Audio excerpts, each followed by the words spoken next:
The death of Nelson Mandela is clearly an extraordinary event, not only in the history of South Africa,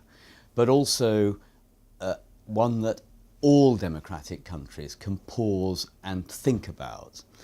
And the reason for that is that clearly Mandela, within his own country, was an extraordinary figure who fought to put an end to the apartheid system,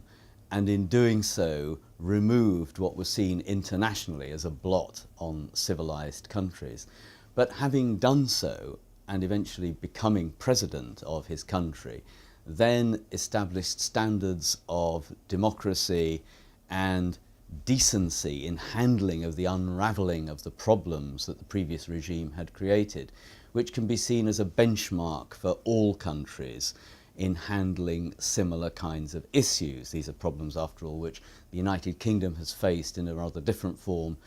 but not entirely dissimilarly in Northern Ireland. And the question how reconciliation takes place in these circumstances is hugely important to the long-term capacity of a democracy to be built and healing to take place. And Mandela, without question, not only achieved that, but, and others have made this point, left office at the end of his term in power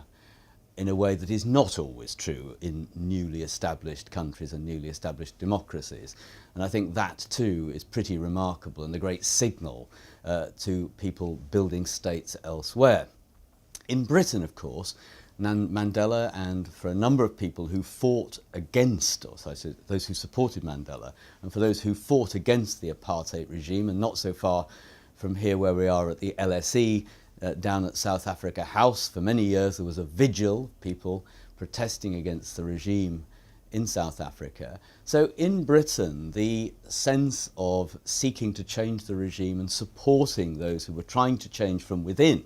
was a powerful one, which affected British politics as well. And I think that explains why the death of Mandela, although at a great age and after a long illness, is still something that has had such a profound effect, not only in South Africa, but in Britain and, of course, in many other countries internationally.